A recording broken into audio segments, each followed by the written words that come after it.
opening the gummy bears.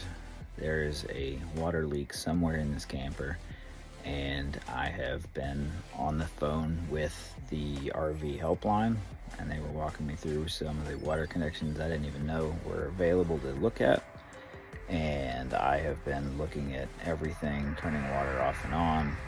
You know, I'm underneath the sink. I'm back here, like I'm looking underneath the tub. I'm outside. I'm looking underneath the fridge. Like it's pretty insane.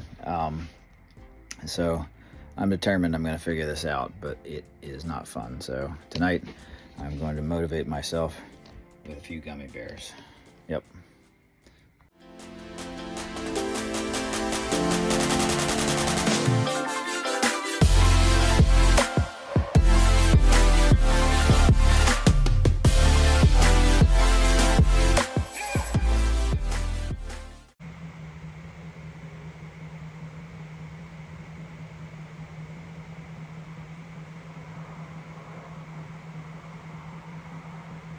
Let me see you wobble, wobble your legs, wobble your head, throw your arms back and forth like you're hugging yourself. Straight and narrow.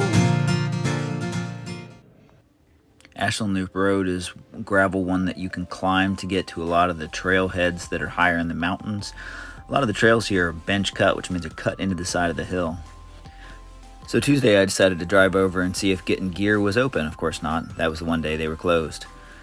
We talked about headsets, seats, frames, cranksets, chains, wheels, tires, like you name it. Like we went through the entire bike on a pretty easy, limited basis. Next week is the pro class though.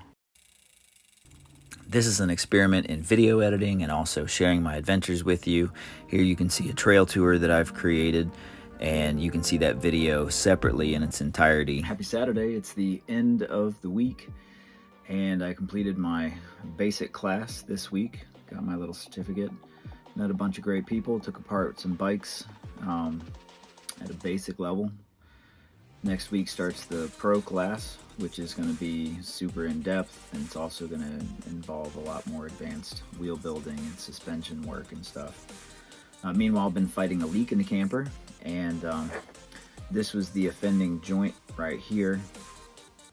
I'm pretty sure the water pressure in the campground is too high, so I went and bought a pressure regulator, and it's in the system now.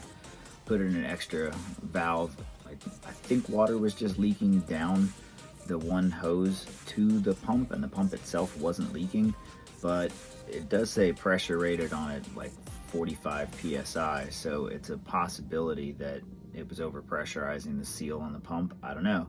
Anyway, I put an inline valve there so I can shut off water flow to the pump, because I'm not drawing fresh water out of my tank. I'm only on city water. So like when I go to use the pump, I can just open that switch back up. But I think I got the problem nailed down. I went to Camping World today and picked up that regulator and a few other good things, and I went to Lowe's and I picked up some PEX supplies and got under the sink and fixed it all. So quite happy about that. Got a couple good rides in this week. Miss you guys back east, but the west ain't so bad. I got to see a friend of mine today. Shout out to Stu Bauer for driving down to see me. Great dude. Love the man. Navy vet. He was a chief. So, thanks for tuning in.